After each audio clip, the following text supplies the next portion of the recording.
Um, yeah, I will. I'm not sure I'm going to be going through everything that I had prepared, but I will just start off because it's been prompted to really, just to talk a little bit about what is going on in Israel at the moment, because Israel has been in the news very much over the last few weeks. Israel is important because God says it's important. And everything that God does is actually revolves around his chosen people, the Jewish people, who largely therefore mean Israel in terms of country. So everything to do with what is going on is all around that. So what is happening in Israel is very, very important indeed. And I mean, he's probably got back by now, but of course the Israeli Prime Minister has been over here for the last couple of days, as you probably know, Bibi Netanyahu, which is great that he's been over here, and I trust that he's made started a good relationship in terms of our own Prime Minister and probably other ministers that he's met. But what we've been seeing in Israel really for several months now is something which they have never experienced before, and that is these uprisings, these demonstrations that are happening every Sunday in Tel Aviv, when 100,000 plus are gathering to protest about what the government is doing. Now, what needs to be said is, first of all, that the information that you get is probably from a news outlet like the BBC, because we're in Britain, and therefore it will come with a left-wing bias, yeah, because that's what it is. So if you're getting your information about what is going on in Israel from the BBC, then you need to look at it with that mindset, that what is being said is their view. And they have shown pictures of the demonstrations in Tel Aviv against the government.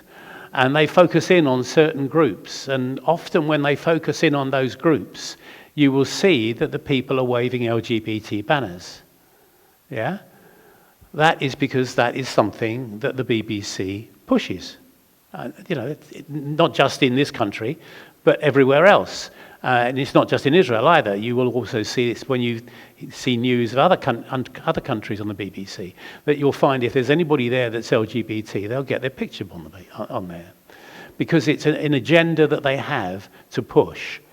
So seeing that happening in Israel, yes, there is a large LGBT community, particularly in Tel Aviv, but it's large in terms of Israel. It's not large in terms of the whole nation. And so it is them that are demonstrating, but there are also a lot of others that are demonstrating against the government. But what they're saying is completely the opposite of what is happening, because they're saying that these judicial reforms which the government want to bring in will be the end of democracy in Israel. Now just think about that. The government is democratically elected. The judges are not democratically elected. And yet they're saying we don't want the system to change, and it's against democracy. Do you see the total nonsense in that? Because it is the people who have elected the government, and the government was up front in their manifestos. It's a complicated electoral system in Israel. It's proportional representation. There is never one party that wins. There are a number of parties that then have to get together.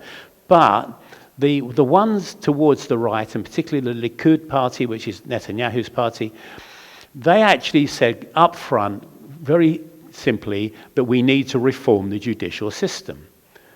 Why? Because the Supreme Court has the ability to overrule any law that Parliament passes. Now, where is democracy in that? the people elect the parliament passes a law, and then the judges say, no, we're not having that. The non-elected judges. So it's a system, it's been there since the foundation of the state, 75 years ago. So it's nothing new, but what has happened is that over the years, the judges that are there have been more of the liberal persuasion. They'd be watching the BBC, if you see what I mean. They're from the liberal persuasion. So if this government, which is more of a right-wing government, does something that they don't like, they will just say, well, strike it out then, it won't happen. Now, that is not democracy by any stretch of the imagination. So what is actually going on it's a battle between left and right that is going on, and the excuse for it, in a sense, is that the government wants to change the balance between the judiciary and the political, and to make it so that the Knesset, which is the parliament, has more authority, in the sense that if it passes a bill there, unless it contravenes one of the basic laws, which is the equivalent of the Constitution, that it can't be just struck down by the judiciary. So that's actually what's going on at this time. Now, I'm not saying that all the law that the right-wing government want to bring in is absolutely right and correct. It probably needs tweaking to make it a lot better than it is. But the ones who could tweak it would be the judges and those on the left, and they're not prepared to talk about it. They just want it stopped completely, rather than saying, look, I'm not happy about this clause, can't we change it? They're not prepared to talk to the ones who are bringing out the law. So that's basically what is happening in Israel at this time. But it is a huge division within the country. And, it's usually said if there's two Jews, there's three opinions. Well, you can imagine, if there's 100,000 out there and, a few other 100,000 on the other side, how many opinions there are. It's a divided country at the moment. Netanyahu, because there's a lawsuit against him, accusing him of corruption when he was Prime Minister years ago, and that has not gone through the courts. The court then said to him, you're not allowed to say anything about what is going on with these demonstrations. Now, they gag the Prime Minister to say you're not allowed to say anything about what is going on. So he couldn't stand out there and say, look, calm it down, guys, because he was not allowed to say anything at all publicly about what was going on. Now, he has now done so, and basically he has said, I can't let it go any longer. I must speak, and if the judges don't like it, I'm sorry. So he's put his job on the line in that sense, because he has finally, just in the last few days, can't remember when it was, Wednesday, Thursday, was it? But Netanyahu actually addressed the nation on this whole issue and said, look, if there's things you think are wrong in this proposed legislation, we'd like to talk to you. Please come and talk to us. So whether that will happen or not, I don't know. But certainly Israel needs prayer at this time for the division that there is. And it is a left-right one in our terms. Over there, it will be termed as more the secular Jews against the Orthodox religious Jews, particularly they see the ultra-Orthodox, the ones that I normally call black hats. Do you know the ones I mean? Because they wear black hats, that's why I call them black hats. But that is the ultra-Orthodox, the Haredi, the Hasidim, whatever you like to call them. They've got different sort of titles. But they are the ones that are with Netanyahu in his governing coalition. And the more secular Jews are particularly worried about what else they might do as a right-of-centre government. Because the previous one was quite left-wing. They all delighted, no demonstrations against it at all. And now we've got a right-wing government, and the left-wing are up in arms about it. One of the other things that is upsetting the world concerning what this right-wing government wants to do in Israel is that they say, the right-wing government are saying, we want to build more settlements in what the world calls the West Bank, and which the Bible calls Judea and Samaria. And they're saying, you can't do that, it's occupied territory, you shouldn't be there in the first place and everything. So a lot of countries in the world are saying that they are totally wrong to do this. Now, what I was planning to talk about this morning was covenants. The covenants that God makes with his people. And the first I'll briefly just say the first covenant that God made with mankind was the covenant with Noah. And he said he's not going to destroy the world by flood again. And he also said that the seasons would continue. So that's one in the eye for the climate change people.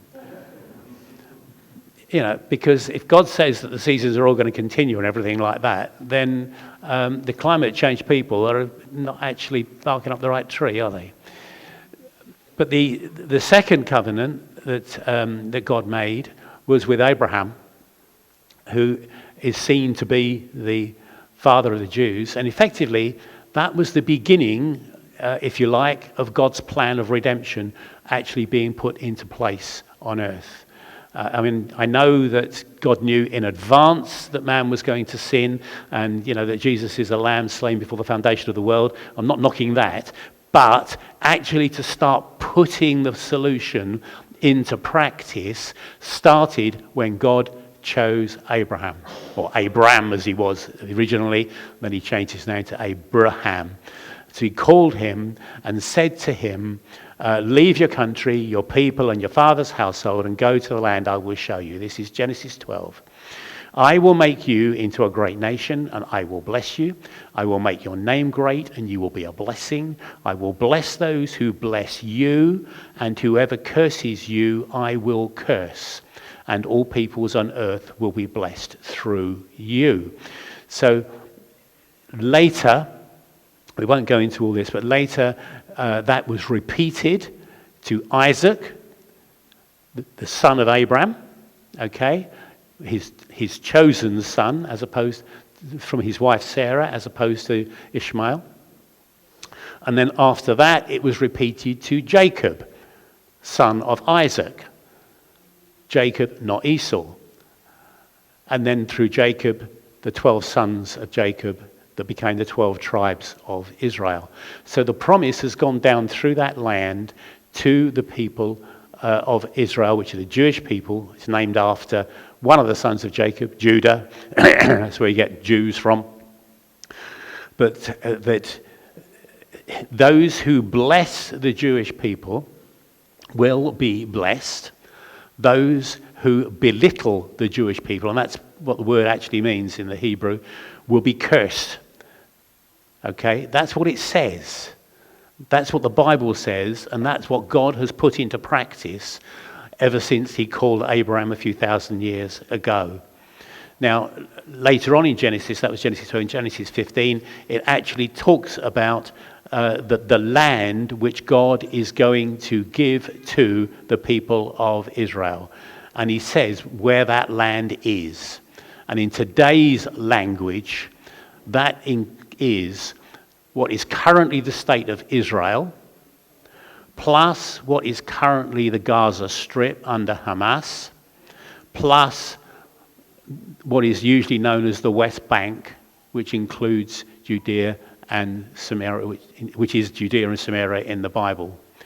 You could also stretch it to include the southern part of Lebanon and part of Syria, but we won't worry about those so much.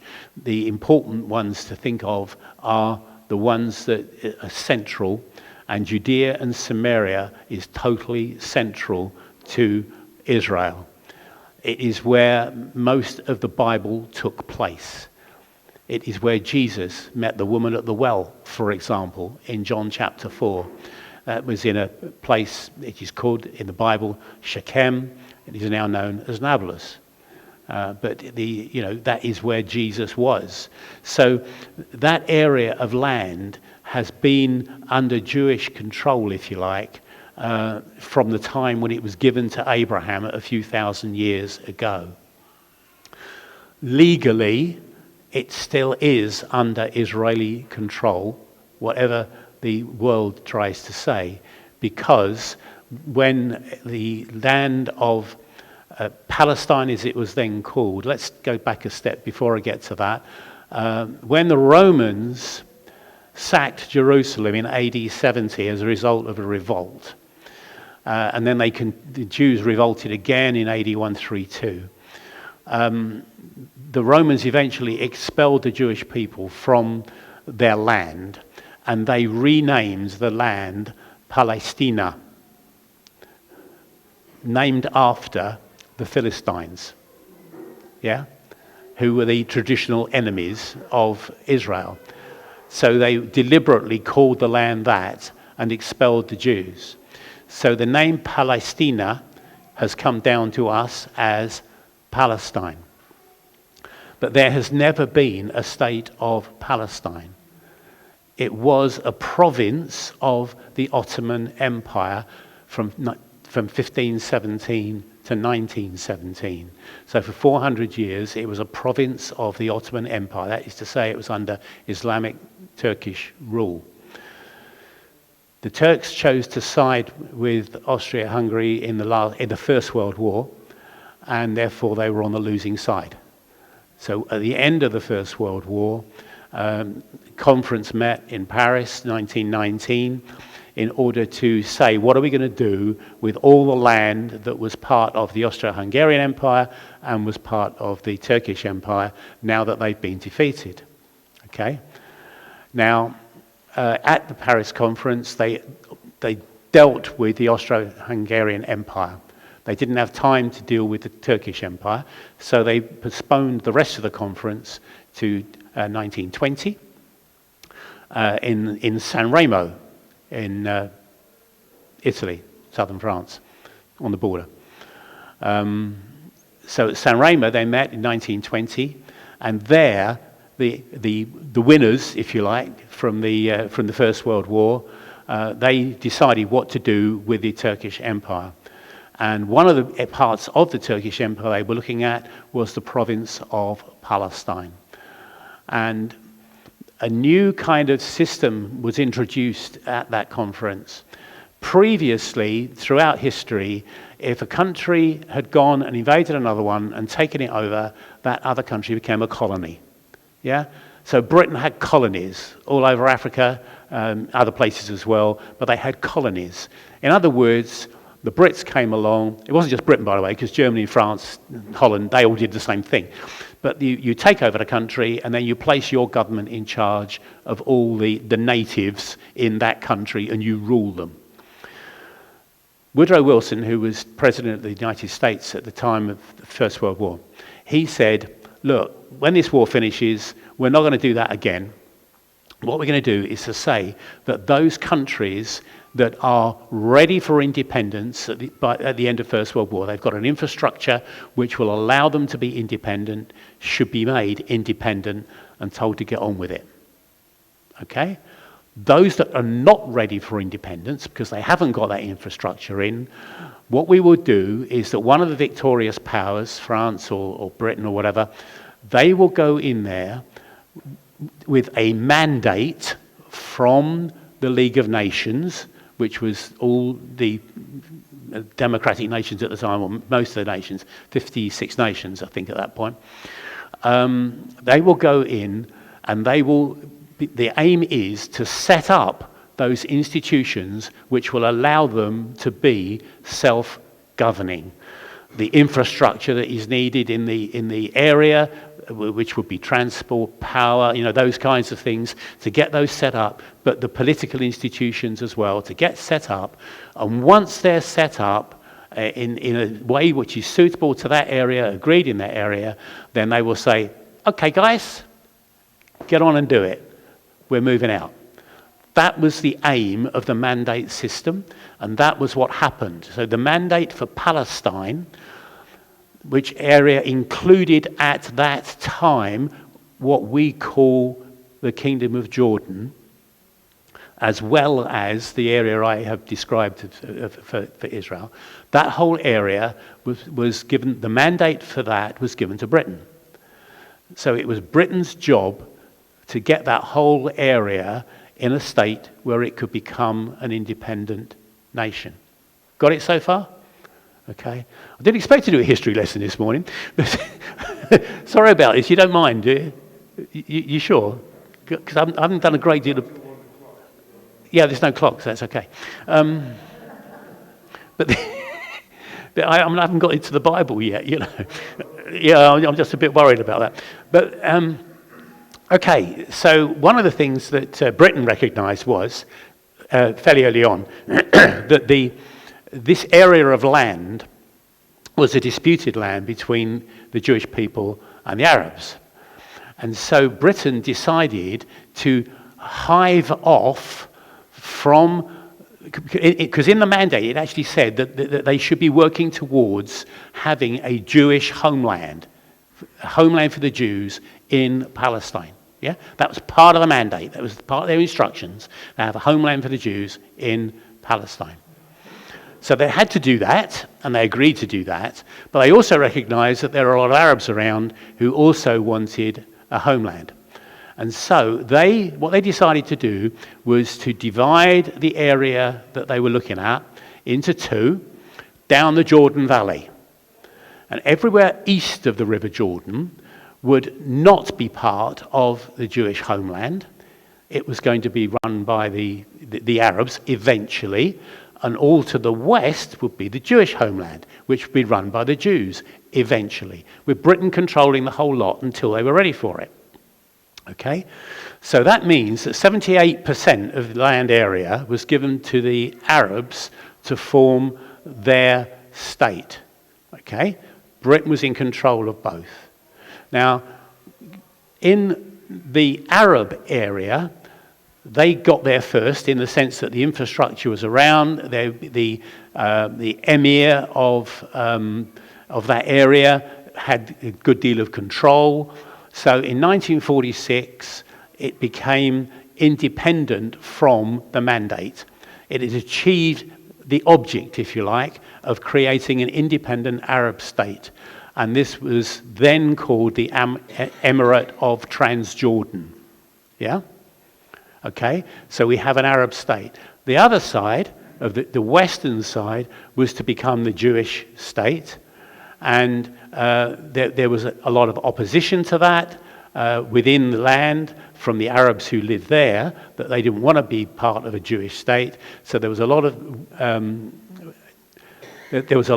dispute going on. There was a lot of violence going on. And during the Second World War, which from just before that, Britain started restricting the number of Jews who could enter the land from America and anywhere else. Started restricting that, which was totally against what they should have been doing. It was against what they had been told to do, because they were told to encourage Jewish immigration, and they stopped doing it. 1937 white paper, if you want to look it up. So they stopped Jewish immigration, and the Jews were therefore not very happy about that. So Britain had a bigger problem on its hands, that they'd got Jews that weren't happy with them running the country, and they got Arabs that weren't happy running with the country. So eventually they said, we're going. We're going to wash our hands of the whole event. And just said to the United Nations, which had taken over from the League of Nations, we're handing back the mandate. We can't cope with it any longer. We're off out of here. This is a very colloquial way of putting the legal position. I trust you do realise that. So off we went, and we left it there, and the United Nations said, okay, well, we've got this land area, and we've got to do something about it. What we're going to do is going to split it up into bits, and the Arabs will have some of the bits, and the Jews will have the rest.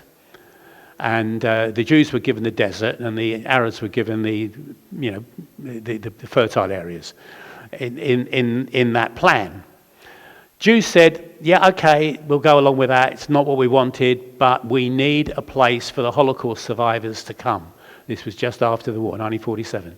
A whole load of Holocaust survivors from Europe wanted to get out of Europe. Quite understandably, where do they want to go? Their own country, where they're not going to get killed. So, and Britain was stopping them coming. So, they said, yeah, okay, we'll go along with this. The Arabs said, no way, we don't want any Jews here at all. So they refused to accept the UN partition plan, Resolution 181 from November 1947. So that, it was the situation. Britain said, we're out of here in May 48. So they prepared to leave. The Jewish people then decided, okay, well, our only choice is that we're going to declare our own state. As soon as the Brits are out here, we will declare our own state, which became the State of Israel, May the 14th, 15th, 1948, so at midnight. The State of Israel came into being. And on May the 15th, 5 Arab nations attacked Israel because they wanted to wipe out the Jews. They wanted to finish off what Hitler hadn't managed to do, to wipe out the Jewish people. So Israel had a war. That's its war of independence. Despite being, a fledgling nation, it won that war of independence, and so it established the state of Israel, which covered the entire coastal strip and parts of the Negev at the bottom and things like this, okay, around Galilee. But the Transjordanian army, which had come in, attacked across the River Jordan, and they took control of what the area is normally called the West Bank. And that's why it's called the West Bank, because they came from the East Bank of the Jordan, attacked this area of land and said, we're having all this, we'll annex it, and therefore Jordan, they changed the name from Transjordan because it means across the Jordan, to Jordan, and he was proclaimed king. So the Hashemite kingdom of Jordan had the two parts to it. Eastern Jordan, which was the bit that they were originally given, and Western Jordan, or the West Bank of the Jordan, which they had conquered in 1948. Okay, conquering land by war does not give you any entitlement to be there in international law. It's illegal to take territory by a war which you are instigating on a sovereign territory. That is why we are concerned about what is going on in Ukraine at this time, okay? Because you've got a sovereign territory which has been attacked by another one who says, we want that territory. That is against international law. And that is why we are helping the Ukrainians to repel the Russian invaders, okay? That's an aside. But basically it was the same thing that was happening back in 1948. The Jordanians, or the Transjordanian Arabs, had taken over what tends to be called the West Bank and said, that is now ours. Okay? So the whole of that area was then called Jordan. The rest of it was called Israel, and the mandate for Palestine had come to an end. Right. That's 1948. 19 years later, the Six-Day War happened. That happened because Egypt declared war on Israel, but Jordan had a treaty with Egypt that said, if you're at war, we'll come to war as well. So Jordan also started attacking Israel, as actually did Syria and Iraq and Lebanon. We won't worry about them. But the Jordanians started attacking Israel, particularly in Jerusalem. Jerusalem was a divided city between 1948 and 1967.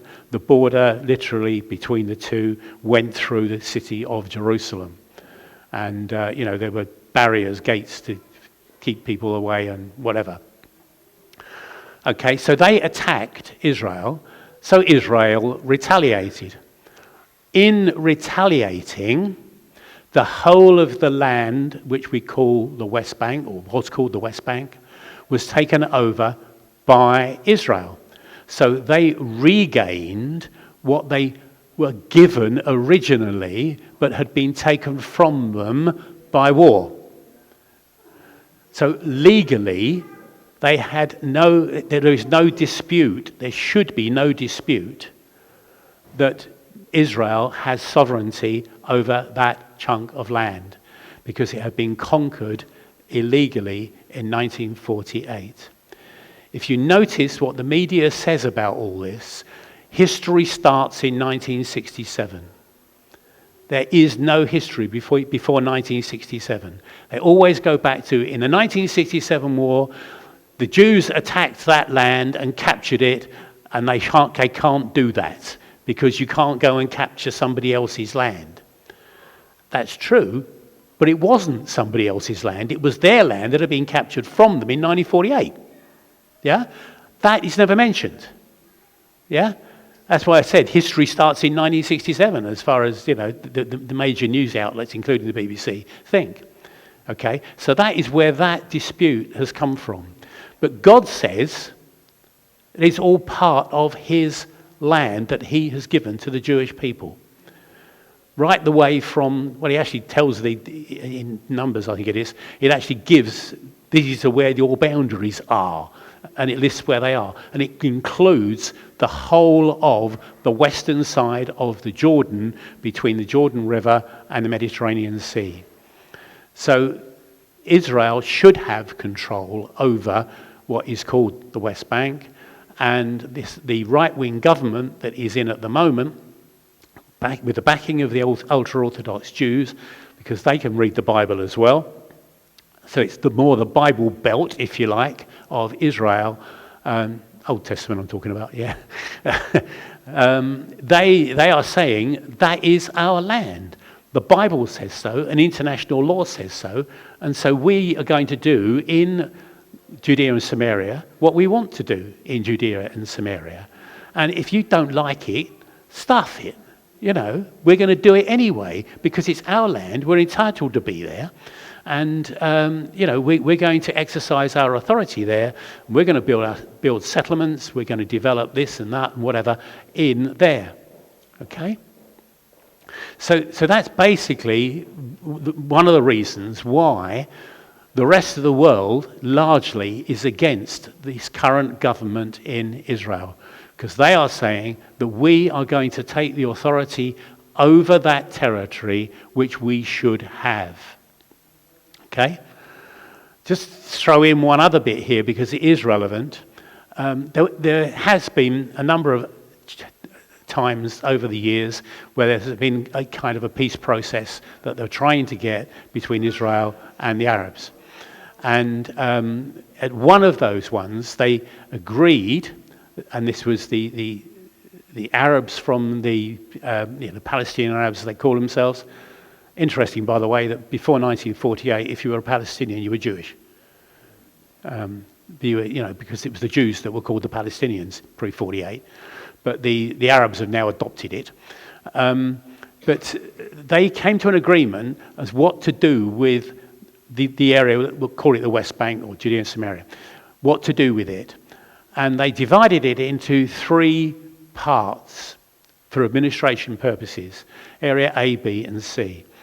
And in area A, the Arabs, Palestinian Arabs, would have total control. And that is why you've got a Palestinian entity there, a Palestinian government based in Ramallah, and a Palestinian president who is currently in the 19th year of his 4-year term. So that's area A.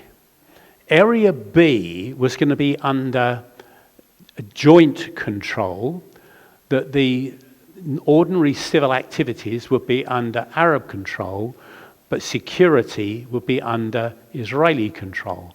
That's because it's in more sensitive areas where Jews can live. And Area C was going to be under totally Israeli control, where they could do what they liked in terms of building and everything like that.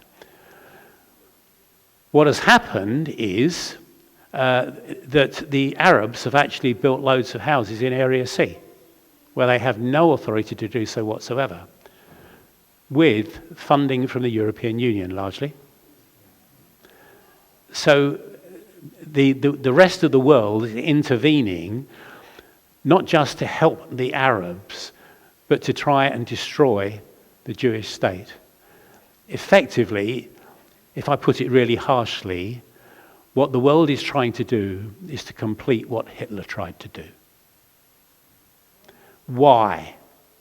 And the biggest reason, and this is where I can get to the scriptures, the biggest reason is that Jesus is coming back. Jesus is not coming back to a Palestinian state on his land, because that's what he calls it. He is coming back to the Jewish people. He was Jewish. He had a Jewish mother. He is Jewish. He's the King of the Jews. He's referred to as the King of the Jews. When he comes back in Revelation, I did get to Revelation. When we get back to Revelation, he comes back as the King of the Jews. Where is he coming back to? Mount of Olives. Where's Mount of Olives? Jerusalem. Yeah? I mean, according to, it's actually on the eastern side of Jerusalem, and therefore it's in Palestinian territory. No way. This is where the King of the Jews is going to come back to. So I can see this. It's not just a little political bother that's going on between it. This is, we need to stop, and I don't think it this way, we need to stop the return of Jesus. Yeah? That's what the issue is of what is going on in Israel. Yeah? From a geopolitical point of view. They're on a loser. Because if this says that Jesus is coming back, and he's coming back to the Mount of Olives, then guess what's going to happen? It's a no-brainer. He's coming back, and he's coming back to the Mount of Olives. And it doesn't matter what the United Nations or anybody else says, he ain't going to stop it. He's going to come back anyway. And so I see what is going on as being part of the end-time battles that we can read about in Scripture that are going on. Yeah? I'm not saying, the tribulation has started or anything like that. I don't want to get into that, because there are those who believe that if the tribulation started, I shouldn't be here. So we won't get into that. But it's a battle going on for the truth of God's word. God says where he has put the Jewish people, and God has put the Jewish people there. Yeah, mankind helps. Right. But when mankind comes against God's word, God is going to do something about it. I was going to talk about covenants this morning, and I will mention covenants now. A covenant is an agreement between two people or groups of people. Okay? It's not a contract. Okay? You want an extension built on your house, you call in a builder, and you have a written contract which says, I'll pay you this, you do the job. But then when he's doing the job, he suddenly discovers that actually there's a really big problem because the drains won't work or whatever it happens to be. And so he comes back to you and says, now look, I found out there's actually a lot more to do than I thought there was. Can we renegotiate the contract? And, it's going to cost you an extra 1,000 or whatever it's going to be. And you can do that. Yeah, you can do it. That's a contract. What God has is not contracts, he has covenants. Marriage is a covenant. Covenants don't get broken. You can't renegotiate what you've done. It's there.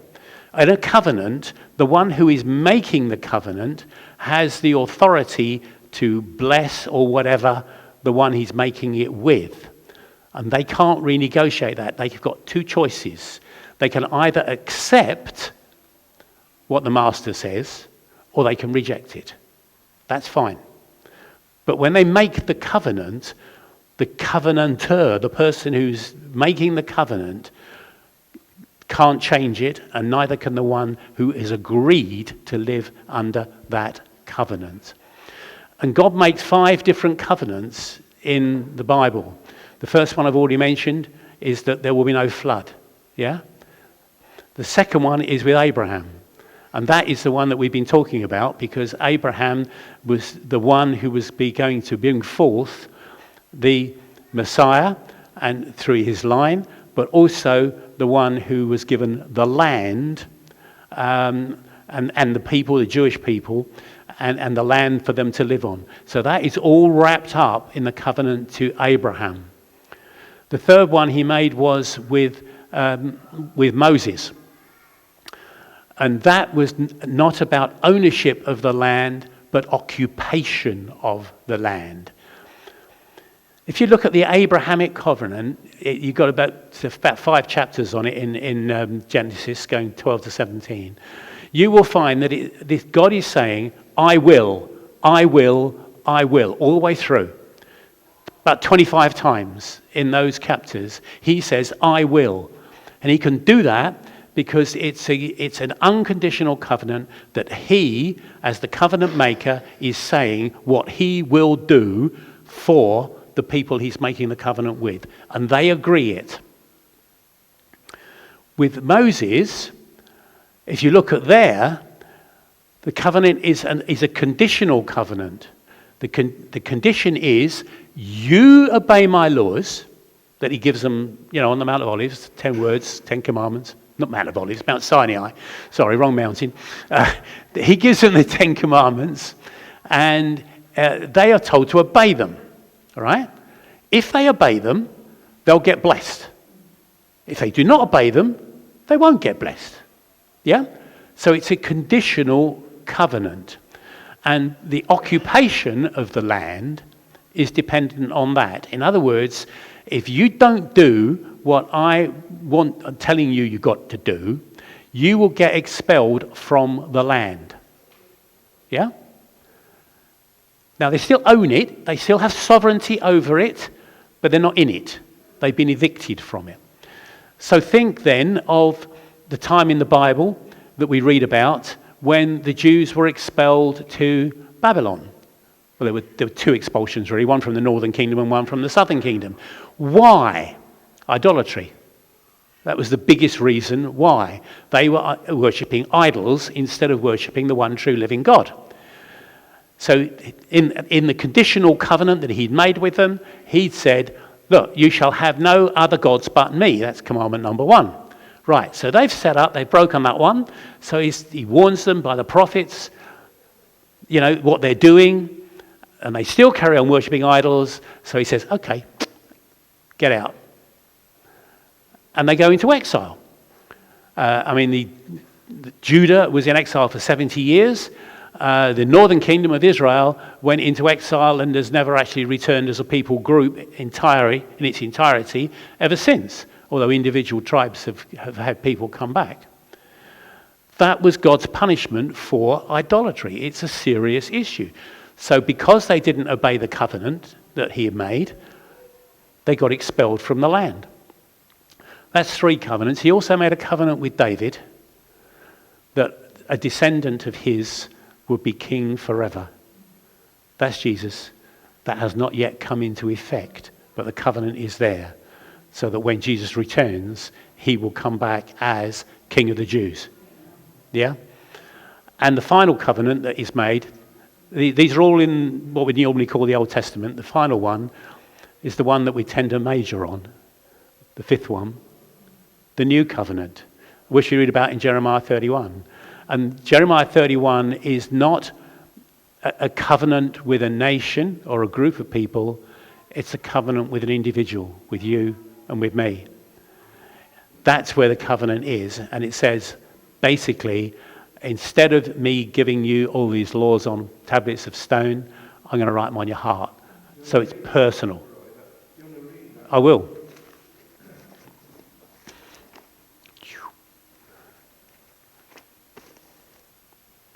The time is coming. Sorry, it's Jeremiah 31:31 if you want to look it up.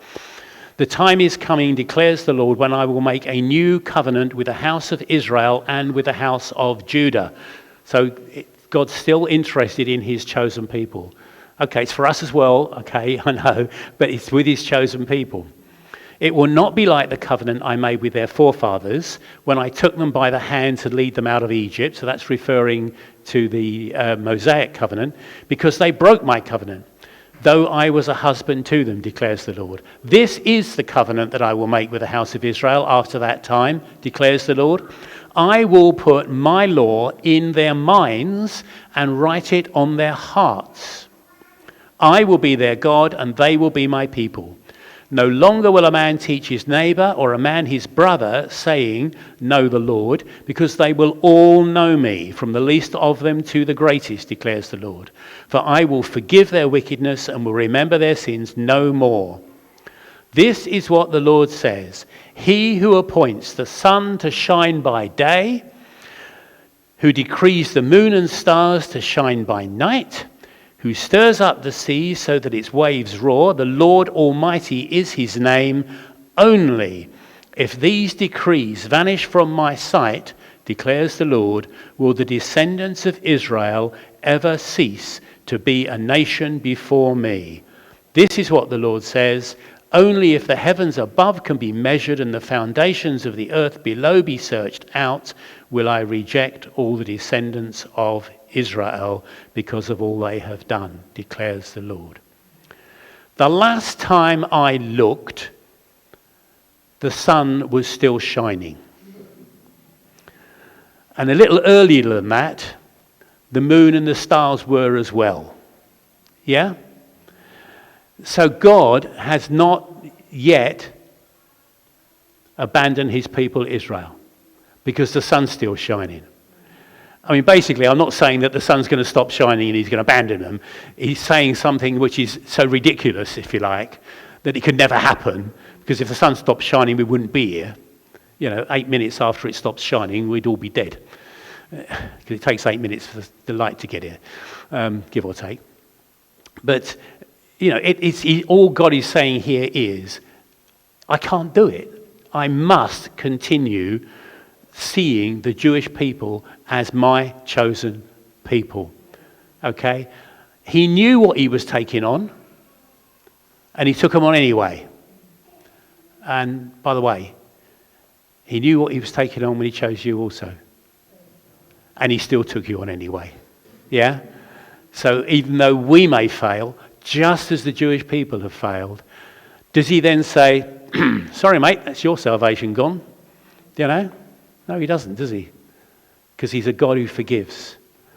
And, I don't know all you lot, so if there's anybody here that hasn't yet recognized that they've done wrong, but that God can forgive them, this is a good chance for you to do it, okay? To actually say, look, I recognize that God has actually provided the recipe for all the things that I do wrong when he sent his son, Jesus, to die on the cross for each one of us.